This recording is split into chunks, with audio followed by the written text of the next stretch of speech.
Hello, everyone. Welcome back to another class of biology.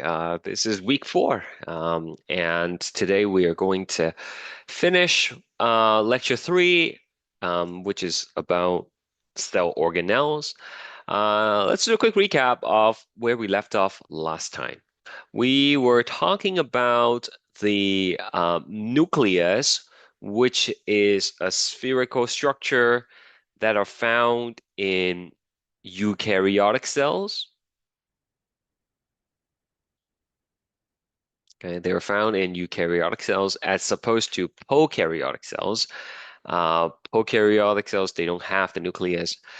We are made up of eukaryotic cells, so our cells have a nucleus, and it is surrounded by a nuclear envelope, okay, a membrane that goes around the nucleus.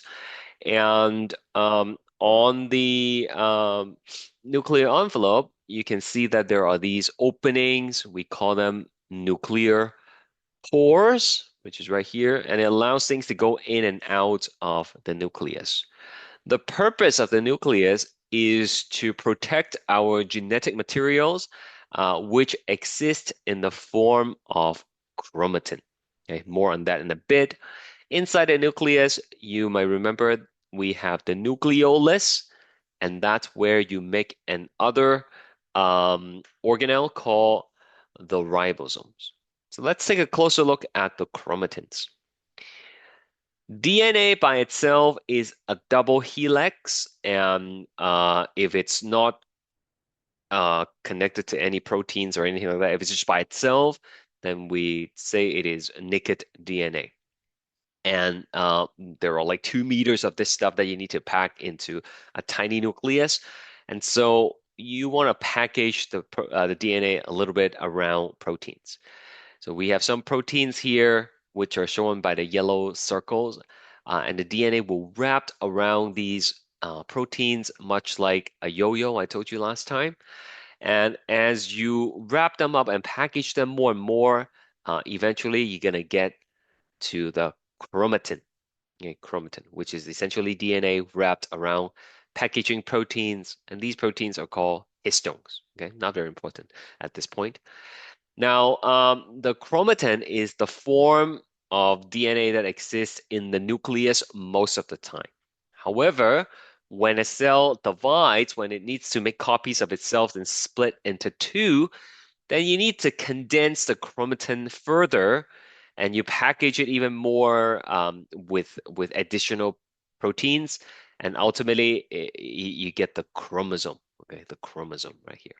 So again, it's basically made up of the same stuff, but it's the level of uh com like how compact it is and how condensed it is that separates one form versus the other. Within the nucleus, there is the nucleolus. I already showed you that a few slides ago. And that is where you will make another organelle called the ribosomes. Okay? Ribosomes are really small. We haven't talked about it yet, but they're really small. And you can see them as yellow dots all over the place in the picture over here. Some ribosome, some are free floating, free floating in the cytoplasm. Others are attached to another structure. Okay, we'll talk about that other structure in a bit, but that's basically what these yellow dots are. Okay, you can see some are attached to these things, not shown in this picture, but they are going to be floating around on its own as well. We can add this to our sketch later on. Okay, so what are these small ribosomes for? What do they do? If we zoom in onto the ribosomes, you will see it is like a burger.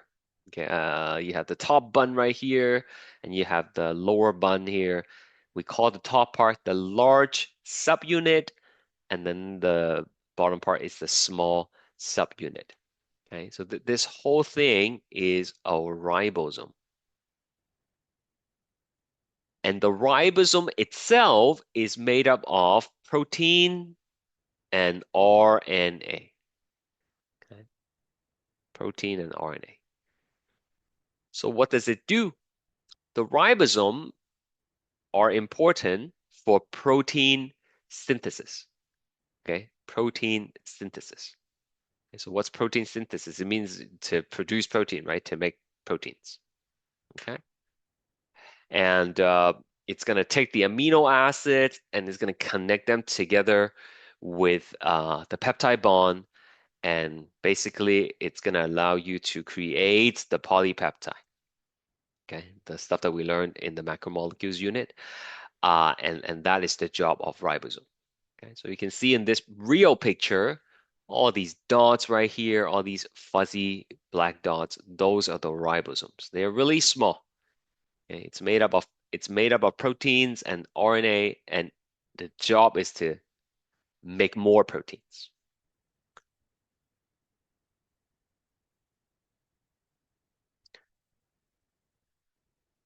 So like I said, the ribosomes are made in the nucleolus. They will exit the nucleus through the nuclear pores, those openings on the surface, and then they will go into the cytoplasm.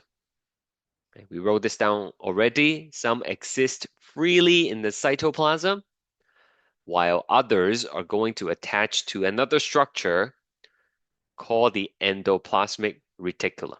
Okay, don't worry about it for now. We'll sketch it out in a bit. Just know that they can be by themselves or they could be attached onto this other thing called the endoplasmic reticulum. Oops. So there is a central dogma of biology. Dogma is a fancy word for theme, a central theme of biology. And it's something that we're going to spend a great deal of time talking about for the rest of the course. But I'll introduce it to you right now. So we have up here, we have the DNA, which I'll write down for you, contains the instruction to make proteins. Okay, so it's the recipe for making proteins. It's really big. We have 2 meters of that stuff, and it's all stored in the nucleus. So where are we going to make proteins? Well, making protein is the job of the ribosomes, right? And these ribosomes, even though they're made in the nucleus, specifically the nucleolus, but they are found in the cytoplasm, right? Out here. There is a ribosome right there. So how do I get the instruction in the DNA and bring it all the way to the cytoplasm? We do not want to take the DNA out of the nucleus because number one, it's too big. It's not going to fit anyways. It's going to get all tangled up. And number two, it might get damaged if we take it out of the nucleus. Okay, so think of the nucleus as like a library, and then think of the DNA as a really old book. Okay, but this book has some good information. You wanna be able to get some of this information and bring it home. Okay, so what are you gonna do? Well, you can make a copy of it, right? And you can photocopy it. Nowadays, you probably just take a picture of it, right? But you get the idea. You're going to make a copy of the section of the DNA that you need. You're not going to copy all the DNA. You don't need to copy the whole book, right? Just the pages that you need. So similarly, you only copy the section of DNA that you need in the form of RNA. Okay, and this kind of RNA is called mRNA. Okay, so once you make a copy of that, it will exit through the nuclear pores, and it will go into the cytoplasm. The ribosome will read the copy and use the instruction on the copy to make the protein. Okay, so basically you start with DNA. You're going to make a copy in the form of RNA. This process has a name. It is called transcription, right here, transcription. Okay. And then once you make the copy and you take it out into the nucleus and then you use that information to make a protein, that process is called translation. So transcription first, followed by translation. You are not converting the DNA into RNA. Okay, you're not converting the RNA into protein. Okay? You're using the information in the DNA to make a copy in the form of RNA. Pretty much like photocopying pages of book, right? And then you're using the information on the copy to create the protein. Right? The copy has the instruction. It tells you what amino acid to put together to build the protein, right? So that's the central theme, central dogma of biology. Does anybody have any question?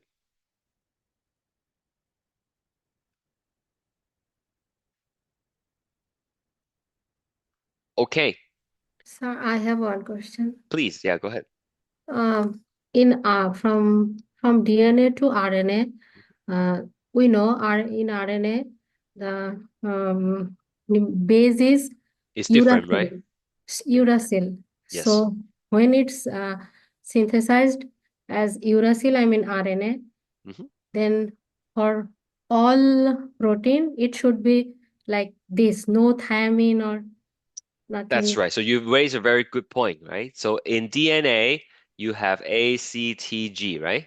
But Yeah. in mRNA is ACUG, right? So that's right. When you copy the DNA in the form of RNA, all the thymines will be replaced by uracil, okay? But the instruction will be the same. The instruction will be the same. Okay? So we'll learn more about exactly how the code plays a role in determining how to build the proteins in lecture 7, right? But for now, just understand the name of the processes, and this is the order of how information flows, okay? So even though we're replacing the T with the U, but the essence of the message has not been changed, okay? Uh, I hope that kind of answers your question. All right. Let's take a look at this right here. I'll launch the poll. Hopefully you guys are up for some participation today. Last class, not a lot of people doing the polls. So which of the following is a prokaryote? Prokaryote. They do not have a nucleus. They are simpler in structure. They don't have a lot of organelles.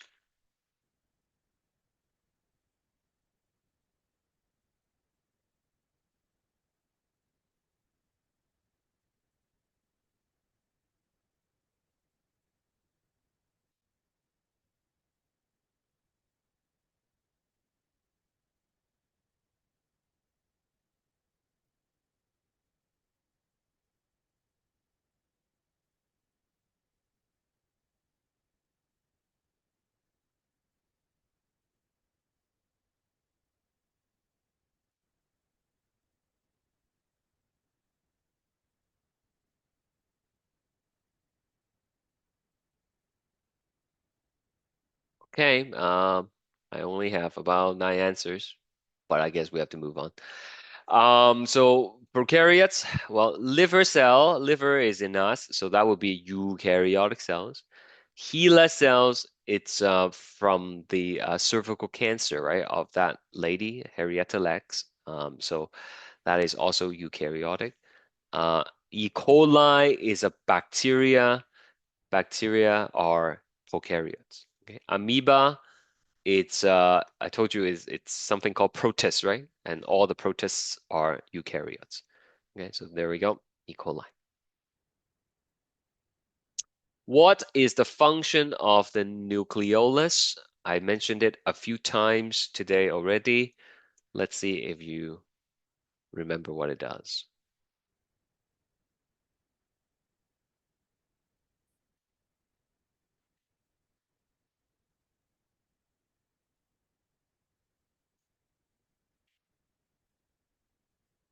And you have the nucleus, and then inside the nucleus, you have the nucleolus.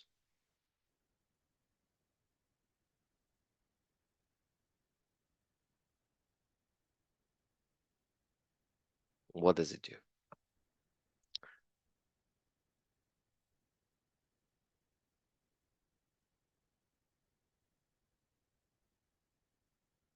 All right, so the nucleolus is responsible for producing ribosomes, the little hamburger things, right? That makes protein for you. They all came from the nucleolus.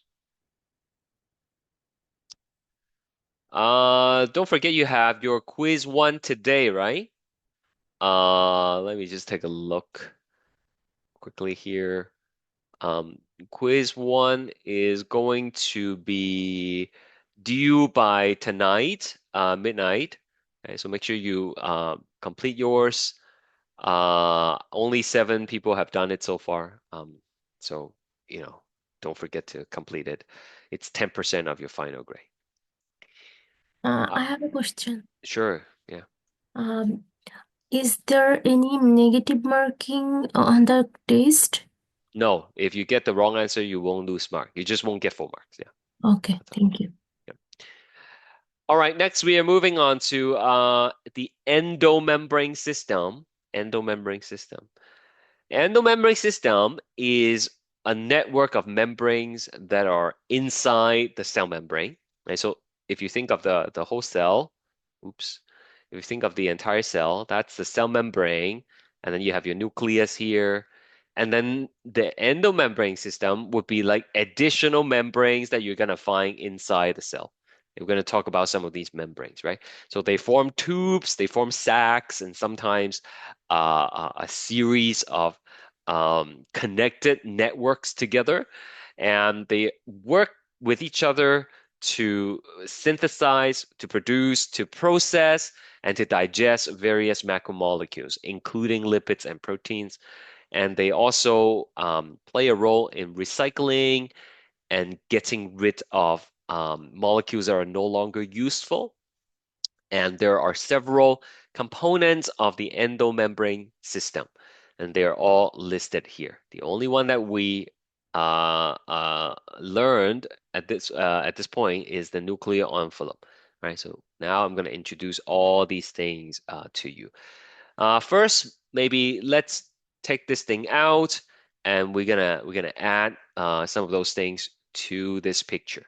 Okay, so this was the note we took on the 22nd. I'm gonna update it for today. I will post the completed version afterwards, but we're just gonna build onto it. Okay, you already have this from last class. Give you a moment to take it out if you don't already have it in front of you.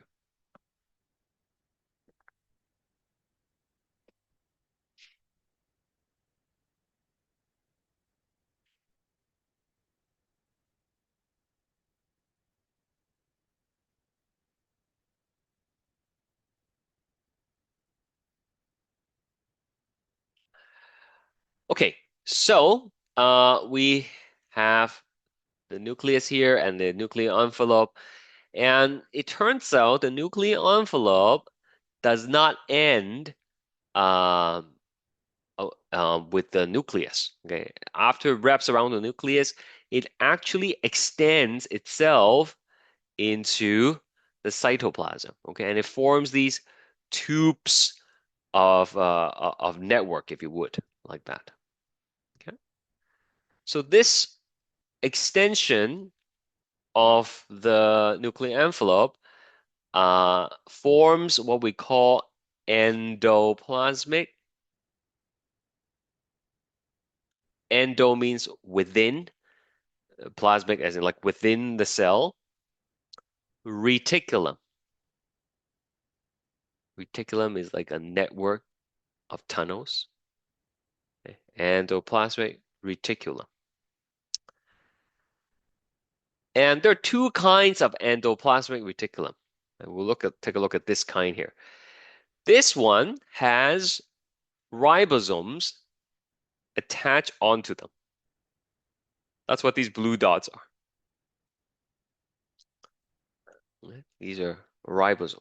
Remember, the ribosomes came from the nucleolus. They're going to exit through the pores, and some are going to be floating around on its own in the cytoplasm. Others are going to be attached to the endoplasmic reticulum.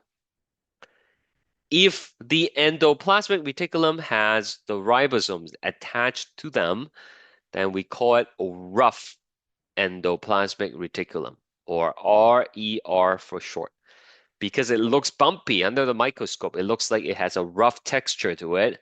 So that's why it's called a rough ER. So let me give you a few labels here to help you orient yourself. And these little blue dots, they are free floating cytoplasm, free floating ribosomes in the cytoplasm.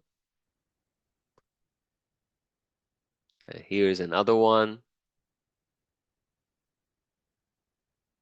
Remember, the ribosomes are really, really small, but like if you want to zoom in onto it, zoom in and see the ribosome, it will have a large subunit and a small subunit, right?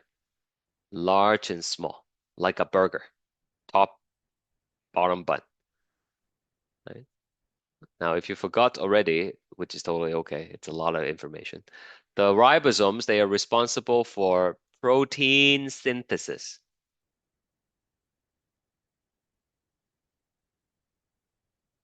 Protein synthesis. So on its own, it can read the messenger RNA and build proteins, but sometimes they would be attached to the endoplasmic reticulum, which makes it rough endoplasmic reticulum. So what does the rough endoplasmic reticulum do? Okay. It works with ribosome to produce and package proteins.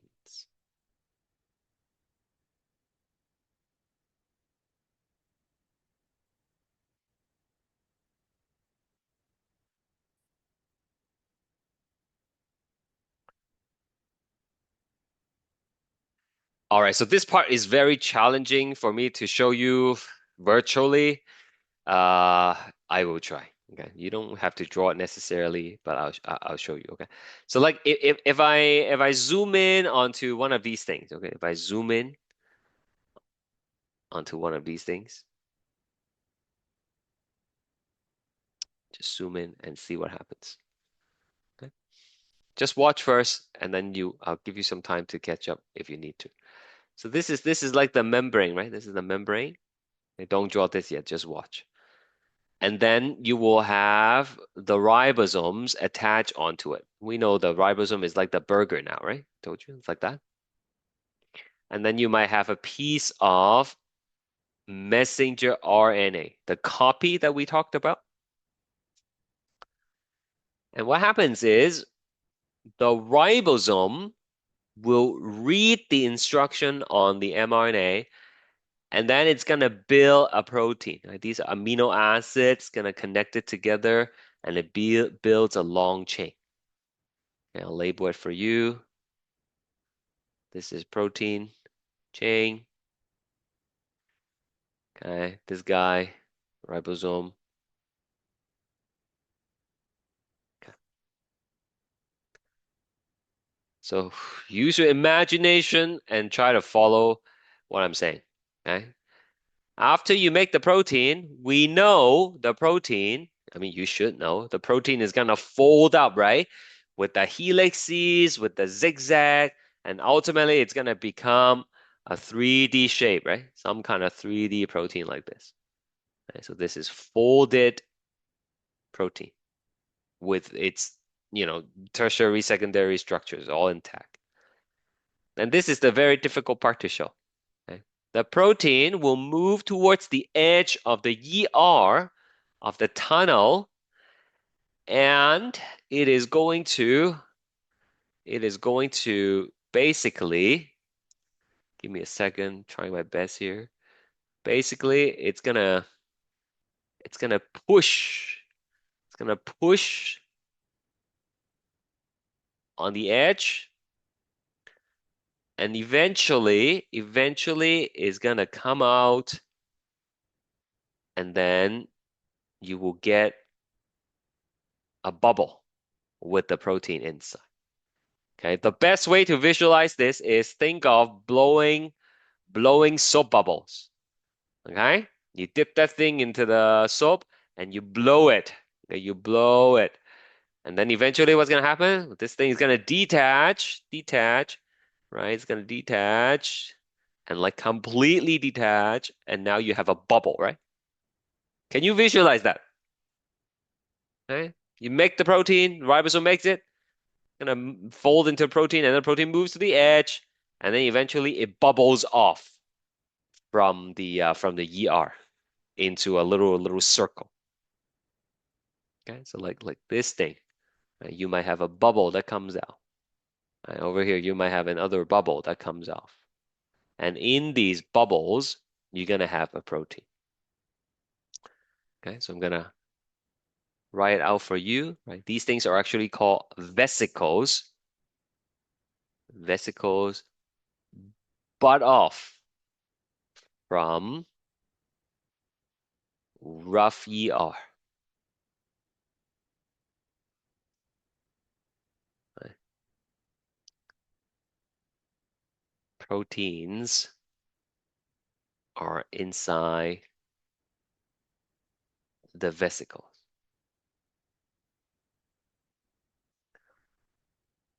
Do you understand? It's much better if you watch a video of this. And I posted a video on Luminate, which you can watch later on. But any questions? Yeah, yeah. Thank you. I hope it's clear for all of you. Okay, so that's the rough ER. All right, the rough ER working together with the ribosome. So what's going to happen to this vesicle, right, with the protein inside? Well, we're going to come back to that question. It turns out this is not the end of the road yet. There are still more things to do. Let's move on and talk about something else for a second. I hope you have more colors. So we have the rough ER here, rough endoplasmic reticulum. And if you have not taken biology before, you probably can guess. Like if there's a rough one, there's probably, what's the opposite of rough, huh? Anybody? Yeah, smooth. Smooth. Exactly. So over here, further out from the nucleus, okay, you're gonna have the smooth ER. Smooth endoplasmic reticulum. Okay, or SER. So what's up with them? Well, they do not have ribosomes. Okay? And the job of the smooth ER is actually to produce, synthesize lipids. Okay? They also play a role in breaking down lipids and toxins. Okay, just write it down for now. I will go through the PowerPoint slides with you in a bit. Okay. So the rough one makes protein, the smooth ones makes lipids. So like phospholipids, steroids, all those things are made in the smooth ER.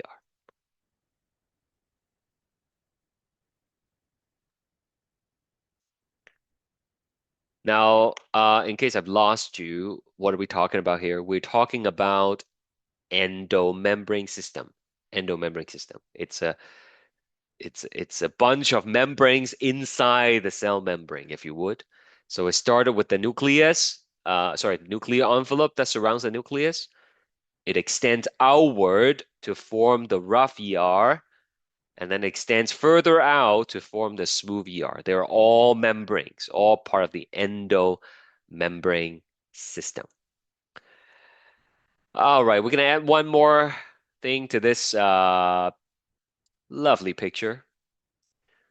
Okay, so we're gonna do that all the way out here. Okay, and this one looks like a bunch of pancakes, if you would. Okay, one piece, two piece, three pieces, four pieces, like that. Okay, or like drawing waves, whatever you think it looks like. Okay, but it's a bunch of them, one after the other, and this is called the Golgi. I need a darker green here for it to show up better. These are called the Golgi body. Okay, some older textbook they might call it Golgi apparatus. Okay, Golgi body. So what does Golgi body do? Golgi body is like the post office.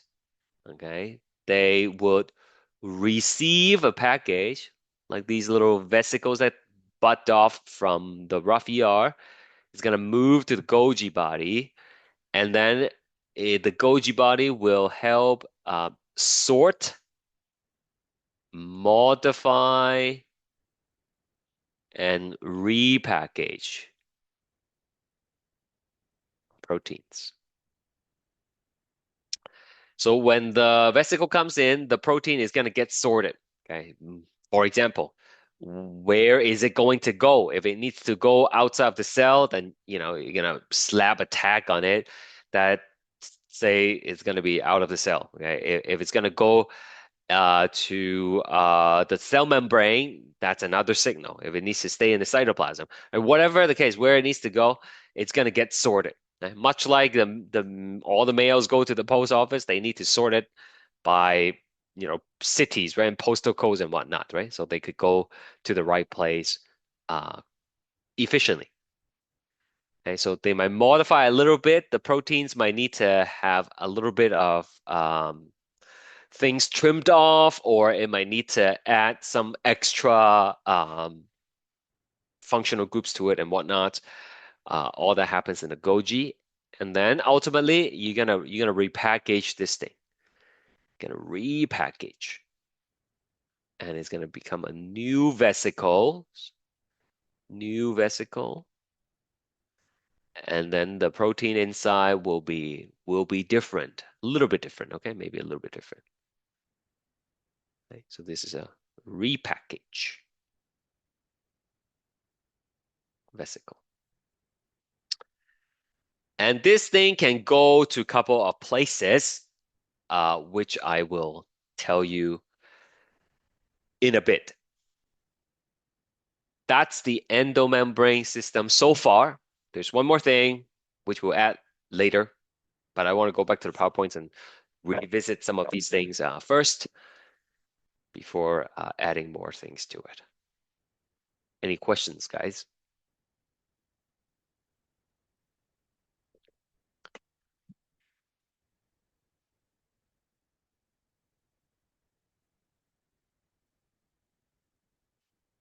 All right, I will believe you. So here are the PowerPoint slides. Okay.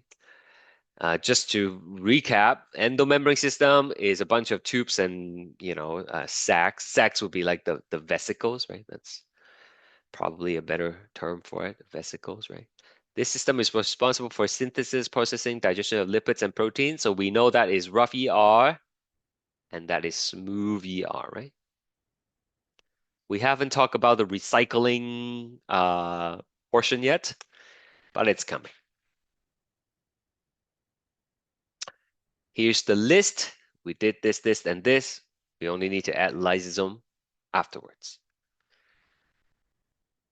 Rough ER. It is a network of membrane that is continuous with the nuclear envelope.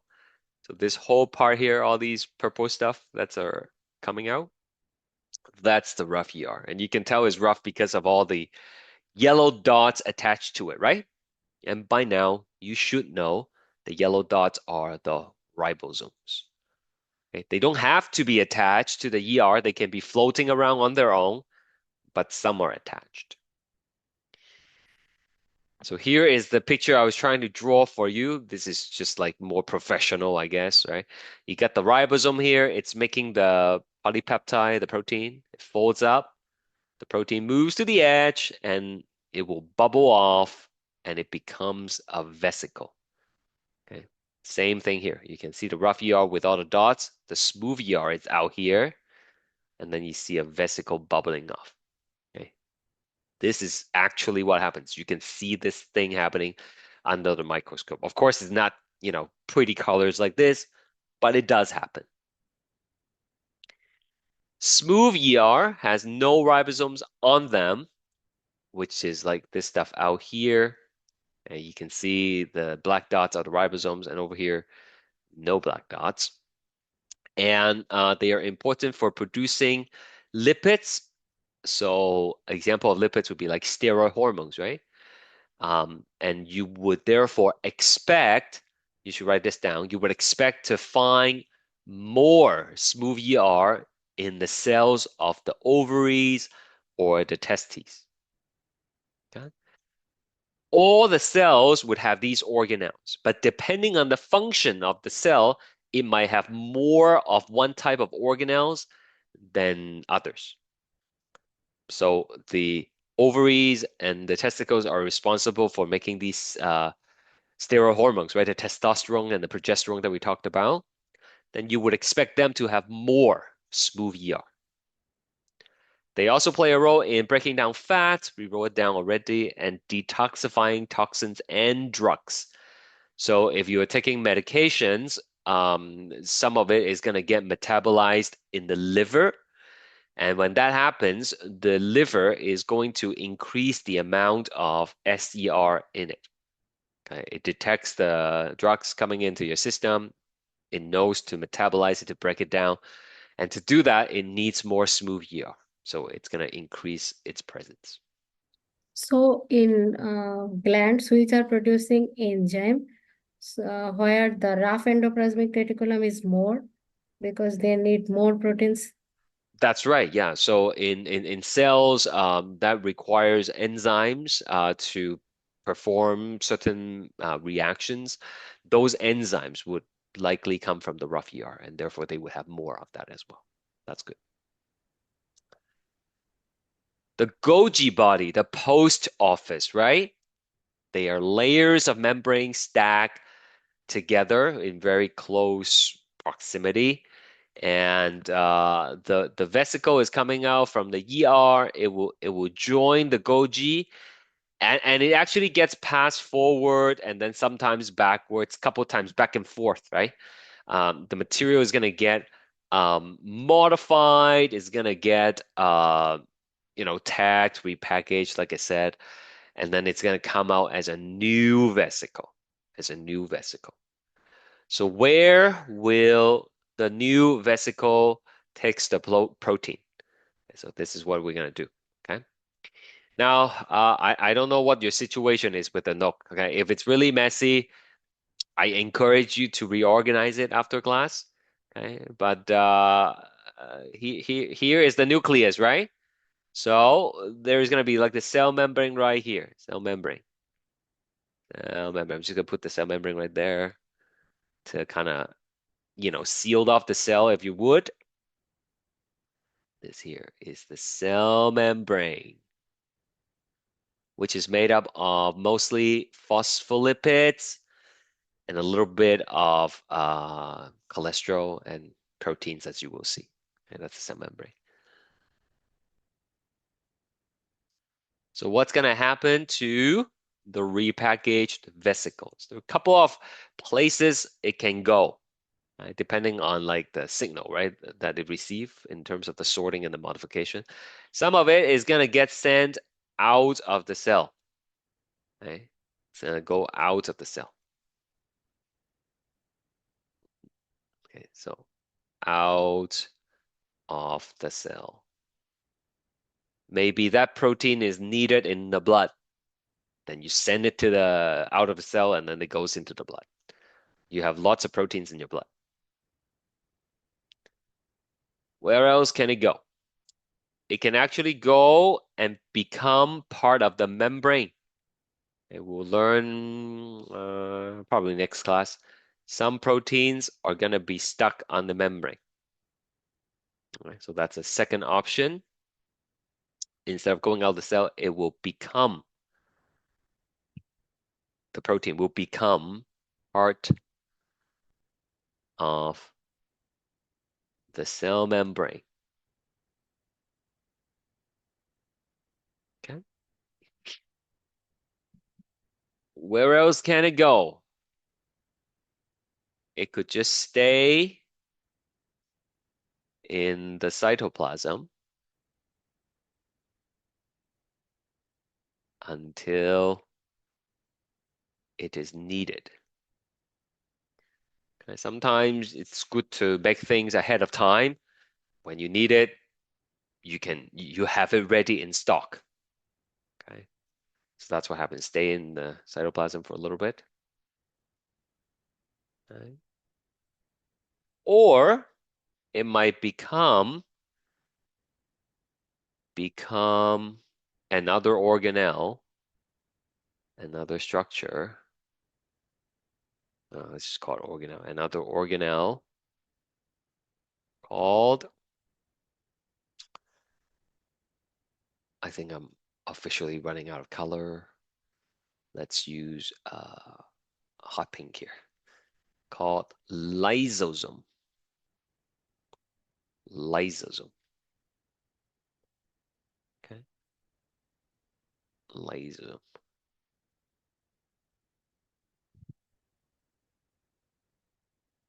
So what does lysosome do? Couple of things. Couple of things. Lysosome is able to digest. That's the wrong color.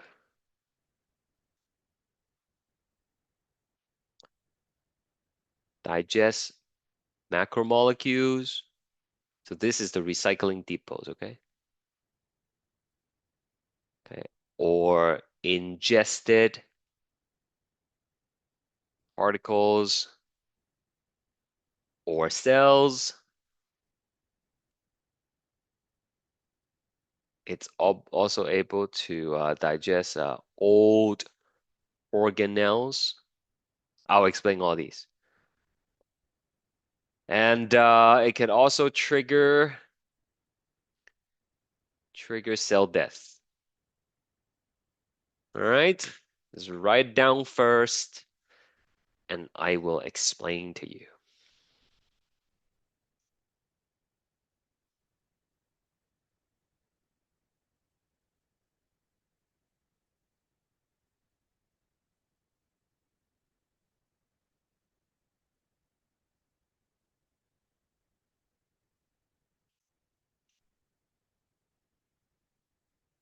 All right, that completes our cell here. We're not going to add more things to it. So you can put that away.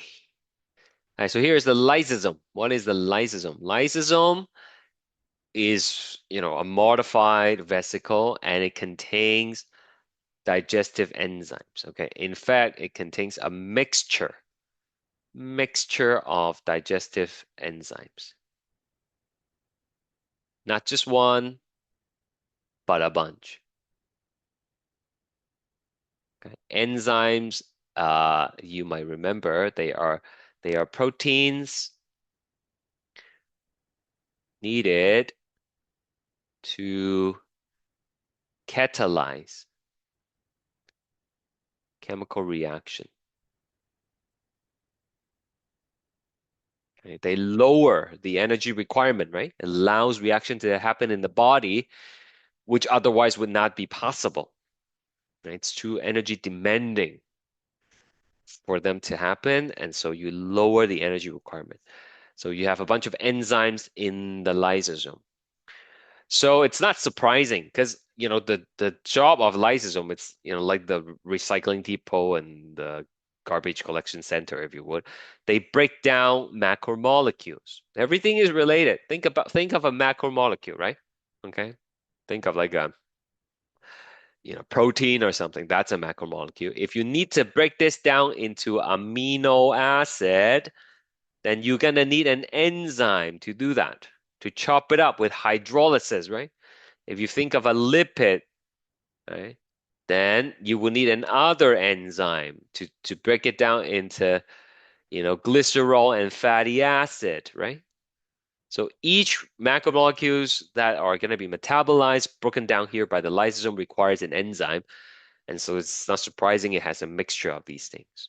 Okay? Sometimes some of your cells, not all of them, okay, your white cells can do this, your white blood cells, they might ingest a food. Actually, you know what, let's not call this food. Okay, they might inject a bacterium or something. Okay, and then it goes in, and then you're gonna digest the bacterium with the lysosome. Okay, and then you're gonna process it.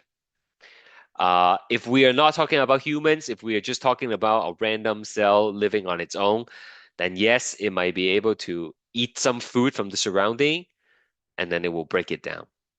Okay, so whatever's coming in, it's gonna merge with the lysosome, and it's gonna break it down. Sometimes you might have an organelle that's worn out or damaged, no longer doing its function, performing its function properly. You want to destroy it so you can unlock, resources that can be used in other places. So the lysosome will come and break it. There's a question: does lysosome stay near the cell membrane? Not necessarily. Not necessarily. They could be, here and there, right? Because it's not just things that are coming in that needs to be broken down, right? You might have things within the the cytoplasm that needs to be taken care of as well. So they're kind of here and there. Another thing lysosome can do is they could release all of the enzymes inside the structure. And when all these enzymes comes out, it will cause the cell to die. Sometimes you need to kill the cells in the body on purpose. That's called apoptosis. Okay, please learn this word. We will use it in a couple other contexts in the course. Apoptosis is programmed cell death. It is when the cell kills itself deliberately. There are various reasons for doing that. Okay? For example, when we were in embryonic development, okay, when we're still growing inside our mothers, our fingers were actually not separated. You see these webs right here? Okay, so we used to have webbed hands. There's like web between our fingers. But when we were born, we don't have them anymore, right? So where did they go? Well, all those cells here, they died. Okay, they died. They killed off themselves through the apoptosis so that the fingers can separate. Okay, so one way to trigger apoptosis is for the lysosome to release all of its enzymes. Okay. Sometimes, I'll give you another example. Sometimes a cell is infected with a virus or something, and we'll learn more about virus later, okay? I just feel like there's too much information already. Basically, viruses will infect your cells, and then they will burst the cell open and release a lot of viruses from it. So if a cell is infected with a virus, sometimes it's better to kill itself before it turns into a virus factory, right? Think of a zombie movie. The character gets bitten by zombie. Before they turn, they basically have to, take themselves out, right? And that's what a cell does in some cases. Apoptosis. Are we okay? I know I asked you that a lot, but I just want to make sure.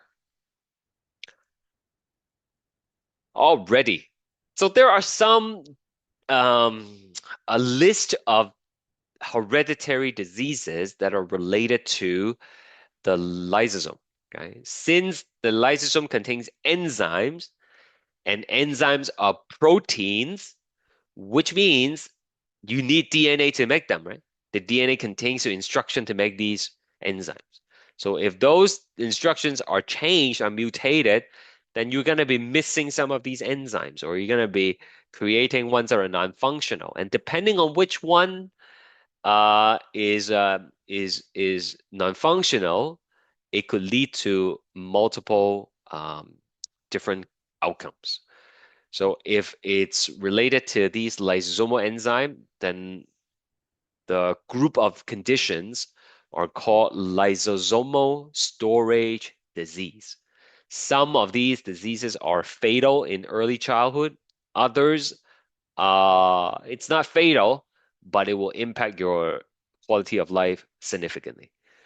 So here are two examples. One of them is called Pompe disease.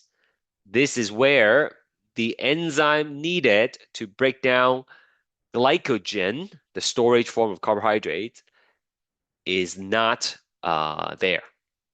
And so there will be a harmful accumulation of these glycogen in muscle cells. And you might not think it's a big deal. Right? Like, okay, so what if I have extra glycogen in my arms and whatnot, right? But those are not the only muscle, right? Like your heart has muscles, your breathing, there are muscle that helps you breathe, breathing muscles. And if there's too much glycogen accumulating in those places, it could cause breathing problems and heart problems. There's another one called Tay-Sachs disease, which is when you cannot digest certain lipids, you cannot break it down. It's missing in the lysosome, and these lipids start building up in the brain, and it interferes with brain development, basically. Okay, so as you can see, some of these are quite detrimental, and others not so much. There's a whole list of them, like I think over 15 of these diseases. You can look it up yourself. Okay, so lysosomes, the recycling depot in the cell. All right, couple of poll questions, and then maybe we'll take a break.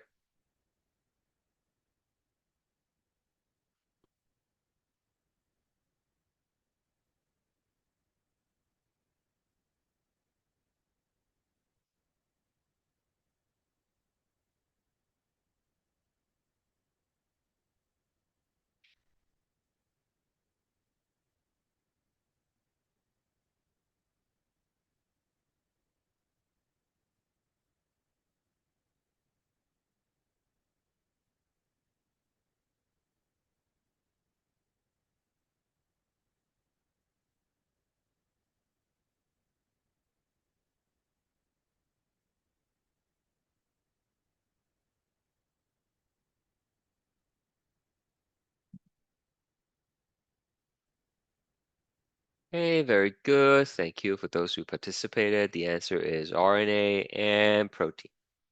Oh, by the way, I saw over 20 of you have tried those self-quiz after after my plea last class. So, well done. I hope it prepares you for the actual quiz today. All right, another one here. Which of the following organelles are involved in breaking down macromolecules, toxin, and waste? There are more than one correct answer in this case.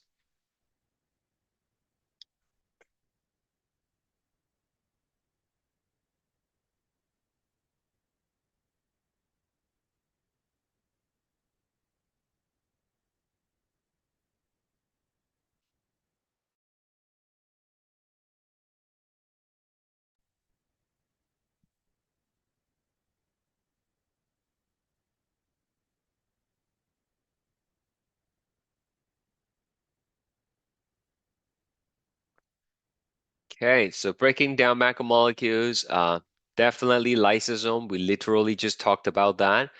And don't forget the smooth ER also has that capability, right? Remember, if you have drugs or toxins in the body, smooth ER will take care of it for you. Okay, that's that. Then we're gonna spend the rest of the class talking about other organelles. Let me see. Maybe let's do one more first, and then we'll take a break. All right. So the next one is peroxisome. Okay, these things are no longer part of the endomembrane system. And the endomembrane system are only the stuff we've talked about so far: nuclear envelope, smooth rough ER, Golgi body, and lysosome. That's all. This guy is called peroxisome. Peroxisome. They look very similar to the lysosome. Like, in fact, this is a real picture. That's a peroxisome and that's a lysosome. Okay. If it's not labeled, I wouldn't be able to tell. I mean, there are ways to distinguish them. We can stain them with certain tags that would cause them to light up differently. But, for an untrained person, including myself, I'm not going to be able to tell which one is which. So I will never show you a picture and ask you what it is. Okay, like this green ball here, right? Like, how do you know that's a lysosome or peroxisome? You don't. Okay. Well, I mean, they told you, but then otherwise you wouldn't be able to tell, right? So don't worry about labeling these things too much. But what makes it different from a lysosome is the kind of reactions and kind of ingredients it contains. Okay. So lysosome, we know there are a bunch of enzymes in it, but here, peroxisome, it breaks things down by carrying out what's called oxidation reactions. We'll learn more about oxidation reactions in lecture 5, but basically these reaction involves removing electrons from a molecule. Okay, when you remove electrons from molecules, you can break them down.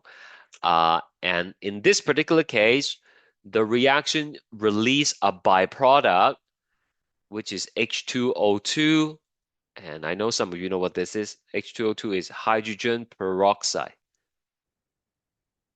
Okay, hydrogen peroxide, which is why it's called the peroxisome, because it releases peroxide, hydrogen peroxide.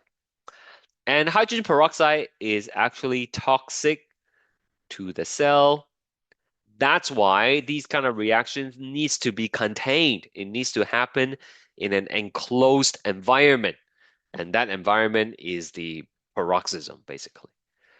Okay, so we need it to break down, fatty acids, amino acids, also help detoxify poisons such as alcohol. Right? So you see, it's overlapping a lot of these functions. Right? We already know the smooth ER, the lysosome, they break things down. Now we have an additional structure that will help break things down. Okay, so like the way it's breaking things down, it's a little bit different. Right? So that's why we have a separate thing for it. Right? It's not surprising, right? Like it's just like in real life, right? When you send garbage out, the way you recycle the paper is different than the way you recycle the plastic, right? You need two different plants for that. So similarly, we need different strategies to deal with certain macromolecules compared to others. Okay, we wrote this down. For interest of time, I'm just going to tell you, if you track the movement of a protein produced in the rough ER, it can end up in all the following locations except, okay, so here, look here, right? It can go out of the cell, it can become part of the cell membrane, it can stay in the cytoplasm, or it can become a lysosome. So what will it not do? It will not be inside the peroxisome, because peroxisome is not part of the endomembrane system, so it has nothing to do with the proteins that are produced there. All right, and that takes us to 131, actually. Let's take a quick break. We will continue in 5 minutes. Why don't I leave this thing up in case you need it? Okay, 5 minutes, guys. See you in a bit.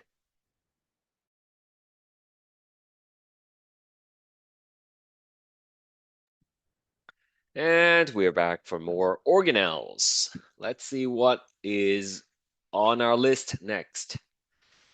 Okay, next we have this guy named the mitochondria.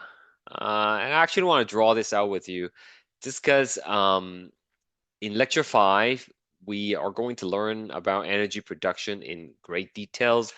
and it requires you to understand the structure of the mitochondria. Okay, so let's do that.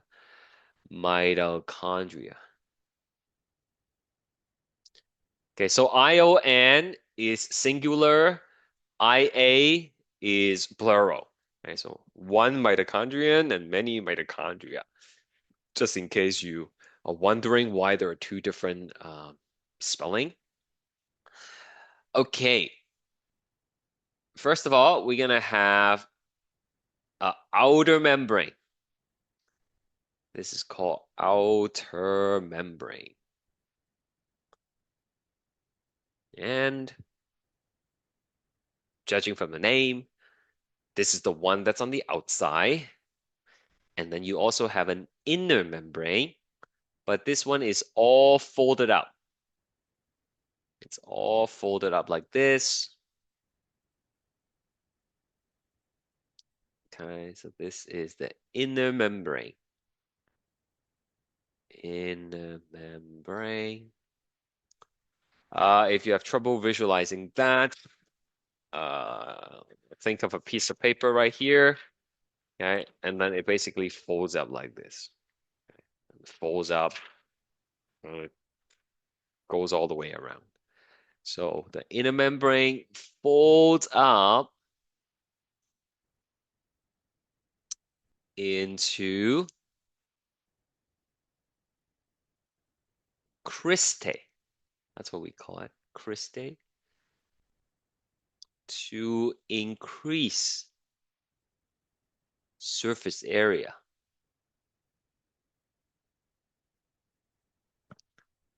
For chemical reactions, for reactions. Okay. What kind of reactions? The kind of reactions that will produce energy for you. Okay.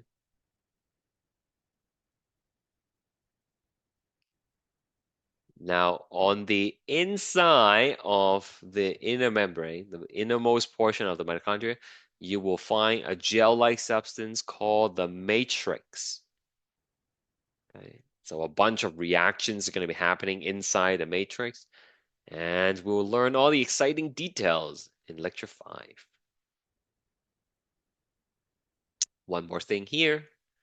Between the outer and the inner membrane, there is another space here, and this is called the intermembrane space.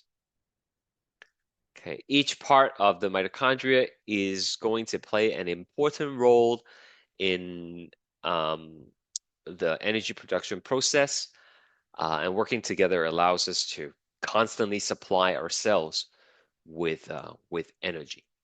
Okay, so that's what the mitochondria is for. It is the site of energy production. Okay, think of it as the power plant of a city. All right, so we got the recycle depot, we got the post office, and now we have the power plants. Right, cell is like a little city, right, if you would. So what kind of cells would you expect to have a lot of mitochondria?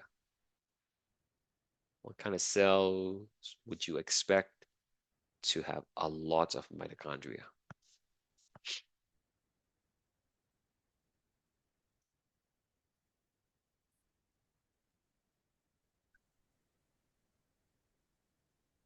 Muscle cell.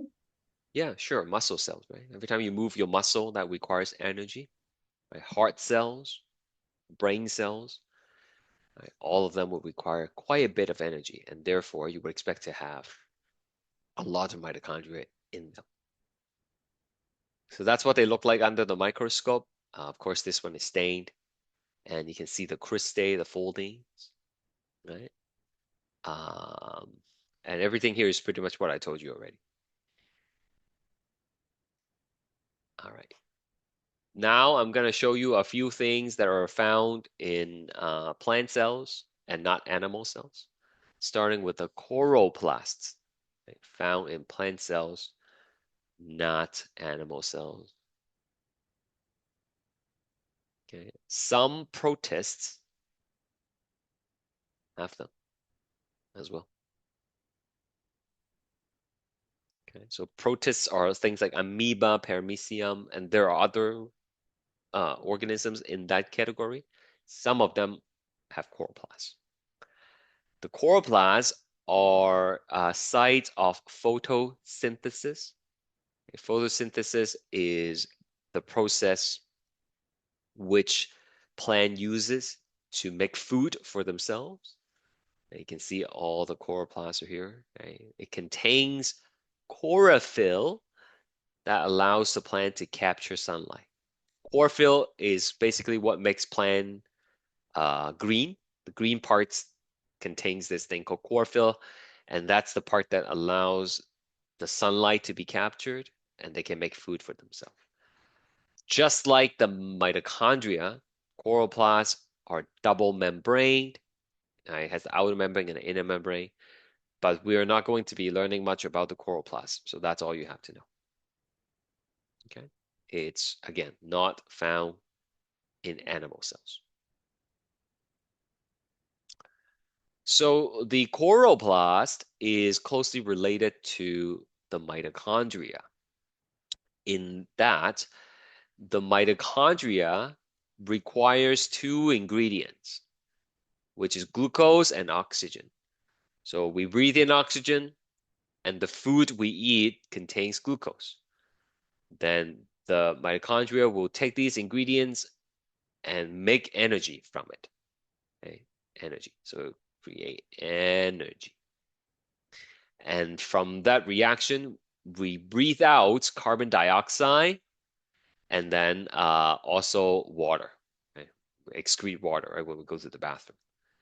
So it turns out the carbon dioxide and the water are the ingredients for plants. Okay? The plants can take carbon dioxide from the atmosphere and the water from the soil, along with sunlight, is able to convert it into glucose and oxygen. So the the mitochondria and the chloroplasts are related to each other in the sense that the ingredients for one are actually the product of another. And so they complement each other and forms a cycle. Okay? That's that. There is another organelle that is unique to plants. Okay? It's called a central vacuole. So a central vacuole is really big. It takes up a lot of space in the plant cell. And what it does is primarily it stores water. And when you water the plant, they would take up all these water in the roots and they would store it in the vacuole, and that allows the plant to stand up. You know how when you don't water your plants, the leaves get all like wrinkly and then it like wither a little bit, but after you water it, it will open up, right, and stand up. It's because of the vacuole pushing against the cell wall and the cell membrane, and it allows the plant to stand up. Sometimes the central vacuole might contain colors, right, pigments for the petals, for example, and some might even contain poison. Right? If we talk about like a poison ivy or something, right? Where do they store all those poisonous things? In the central vacuole. Central vacuole is not the only kind of vacuole. There are also contractile vacuole. So this here, I introduced this to you a while ago. This is called a paramecium. It is a type of protist, just like amoeba, and they live in fresh water settings. And one of the challenges of living in a freshwater is the water keeps coming into the cell. If you don't have a way to pump the water out, then too much water will come in and the cell will basically fill up too much and burst and die. So a contractile vacuole, which is these sun-shaped looking structure, they squeeze and pump the water out. Okay, so water is coming in, but the pumps will pump it back out. Right? And it keeps the cell alive, basically. Right? Otherwise, like I said, it will swell up and burst and die. So that's contractile vacuole. Human cells, our cells, do not have central vacuole, and we do not have contractile vacuoles. Okay, you gotta understand we are not the only thing that's made up of cells, right? All living things are made up of cells. So some of these things are found in other living organisms, not us. Plants also have cell walls in addition to their cell membrane. The cell wall gives it extra protection. Um, so, like I said, this organism, if too much water comes in, is gonna burst open because it doesn't have a cell wall. The plants, you cannot have too much water. Okay, the excess water will just fill up the vacuole, and then the plant cell has a wall that goes around it, and it just prevents it from popping. It's like, putting a balloon into a cup and then try to inflate a balloon. The hard surrounding of the glass of the cup is going to prevent the balloon from bursting, right? That's basically what the plant cell wall does. What is it made up of? Well, we learned it in lecture 2. It's made up of polysaccharide called cellulose, right? It's very strong, very tough fibers. Uh, Plants are not the only thing that has a cell wall. Bacteria also has cell wall. Fungus, like mushrooms, they also have cell wall. Okay, so just to keep that in mind. Although those are not made up of cellulose, though. Okay, you don't have to worry about what they're made up of. Okay, another poll question here. We don't have a lot of time, so maybe I'll just tell you the answer. Looking for all the false statement. First one is true. You can just mark it down and then you do it later, okay? Lots of mitochondria in muscle cells. We talked about that. All cells have cell walls to protect itself from the environment. That's false. Right? Humans don't have it. Our cells do not have cell wall. Hydrogen peroxides are found in lysosome. No, that's not true. It's found in peroxisome. Chlorophylls are found in chloroplasts. That's true. Okay, so C and D are false. Okay, we're gonna spend the last couple minutes, well, not a couple minutes, last 15, 20 minutes talking about cytoskeleton. Cytoskeleton. Cytoskeletons refers to a network of fibers that are found throughout the cytoplasm. Okay. Previously I told you think of a bag and you fill it up with water, then the water is kind of like the cytoplasm. But it turns out it's not just liquid in there. Within that cytoplasm, sure, you have your nucleus, you have your mitochondria and other stuff, but you're gonna have these fibers that are all over the place inside the cytoplasm. Okay? And these fibers will help support the shape of the cell, for example, and in many cases, it will help guide the movements of things. So there are 3 types of cytoskeleton made up of different kinds of fibers. We have the microfilaments, which are these things here, microtubules, and intermediate filaments. Right, let's take a look at each of these things. When you're studying, it's probably a good idea to make a chart to summarize these things, to organize it for you. Right? It's rather hard to memorize them all. So let's start with the microfilaments. The microfilaments are made up of 2 intertwined actin protein strands.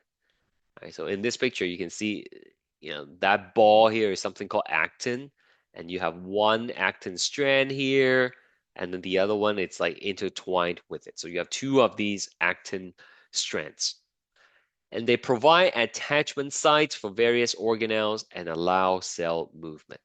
So in this picture, this is a real cell, and like I said, you can use tags to highlight certain features of the cell.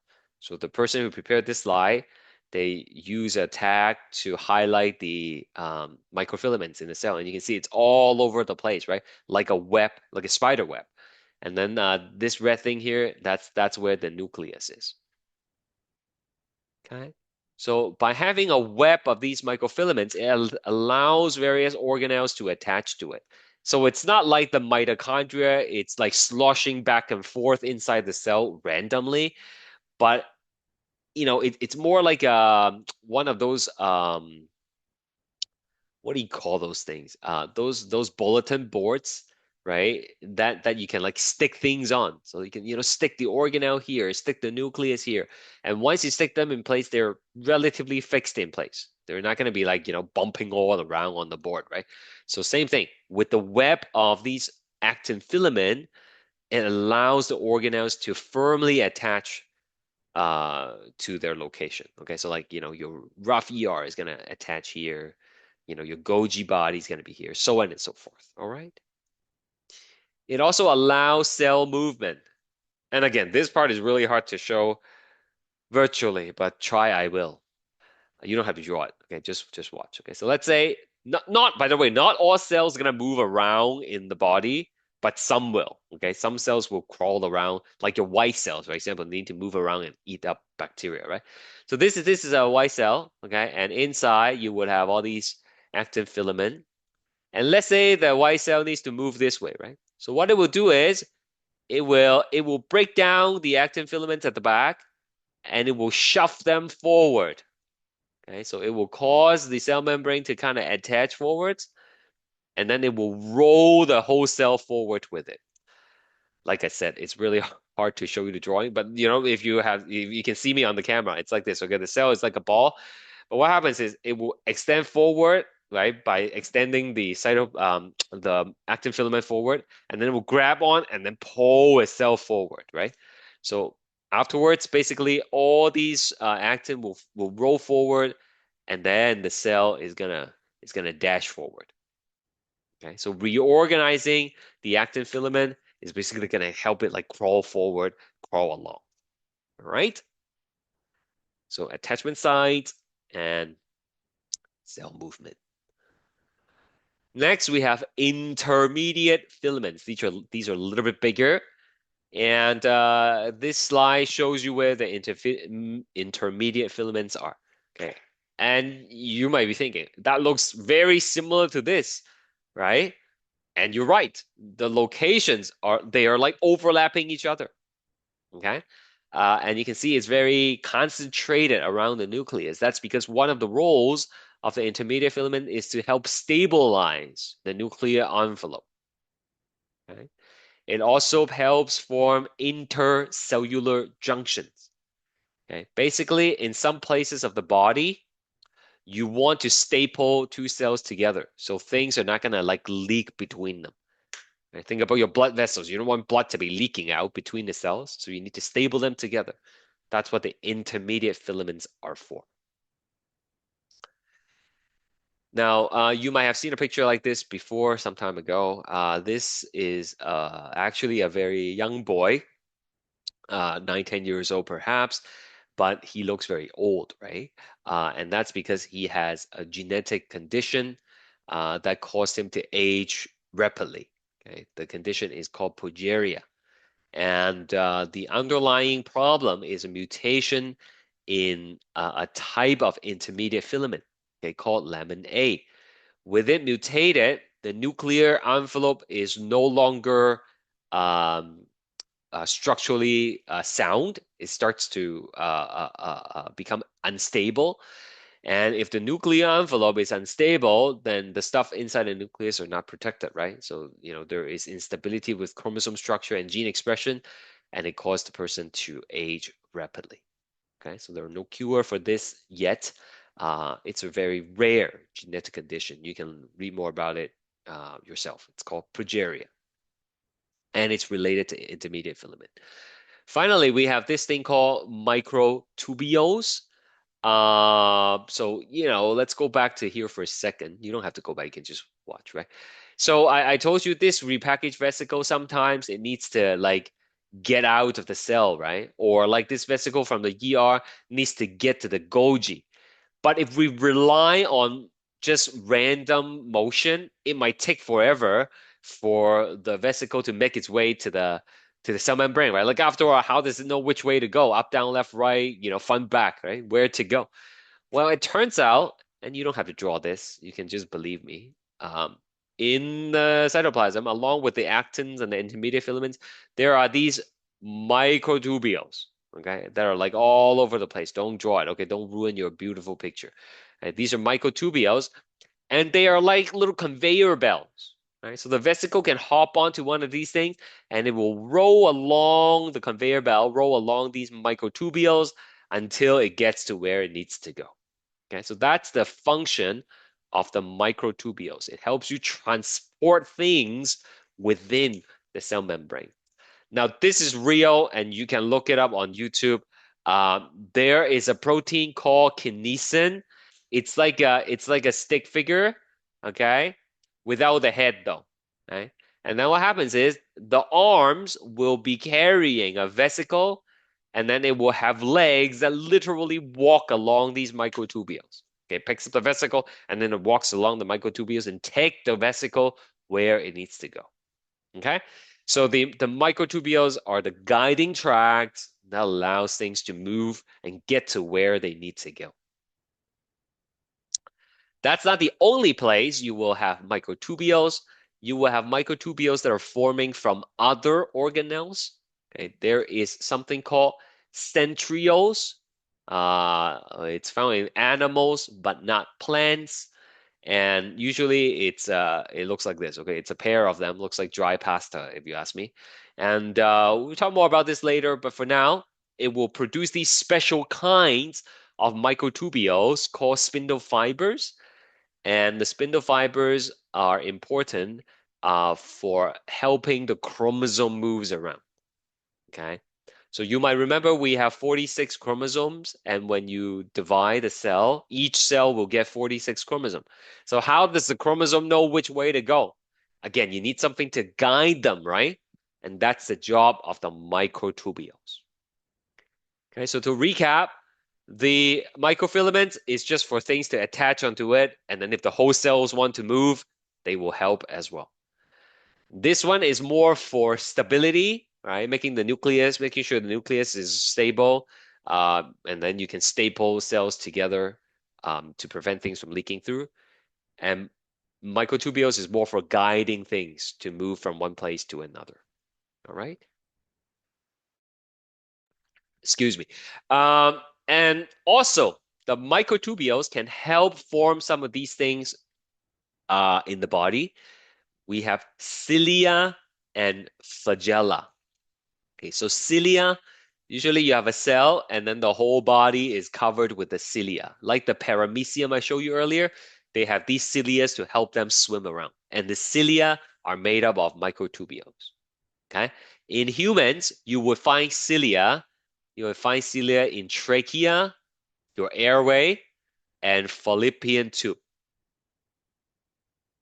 That's where you're going to find cilia. The other kind of structure that helps things move around is the flagella. Okay, so flagella is plural. Flagellum, L-U-M, it's one. Okay, so usually just one flagellum per cell, and then it beats like a whip, and then it helps things swim around, right? So sperm, these are sperm, they have one flagellum. Okay. Some other organisms, not humans, okay, they have two flagella per cell. Okay, and it helps them swim around. Sperm only has one though. If a sperm has two tails, it doesn't know what to do. It just loops around. Okay, you can again watch it on YouTube. You can find anything on YouTube. All right, one flagellum on sperm. Okay, so these things help the cells to move around. That's the cilia in the trachea. It helps remove trapped dust particles, and this is the fallopian tube. Right? You would have the egg here. And then the cilia is gonna help brush it along. Like go this way, right? The egg's gonna move.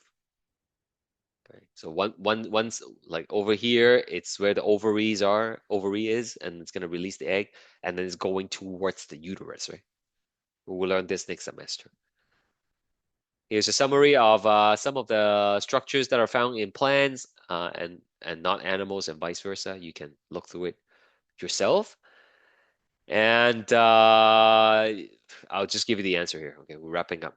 This is microfilaments. The answer is B, and that's it. Okay. So I'm not gonna do this now with you, but I will at the beginning of next class to kind of help you out. These are the some of the this is a study guide first of all, and we'll label this as like a warm up exercise next class. Okay, you should try it on your own first though. Okay, for example, like this guy. Can someone tell me what this is before we go? Hey, show me that you've learned something from me. Mitochondria. That's right. That's the mitochondria. It's the powerhouse. It makes energy for the cell, right? So try to identify as many things as you can. There's also a plant cell here. You could do the same. And that's it for lecture 3. Okay, we'll start on number 4 on Wednesday. Any questions before we end? No, thank you, teacher. It was clear. Okay, thank you. Now don't forget there's the quiz, okay? Now don't miss the quiz. You have to finish the quiz today. Sure. That's all. Thank you guys. Take care. Good luck with the quiz. See you Thank Wednesday. you. Have a nice day. You too.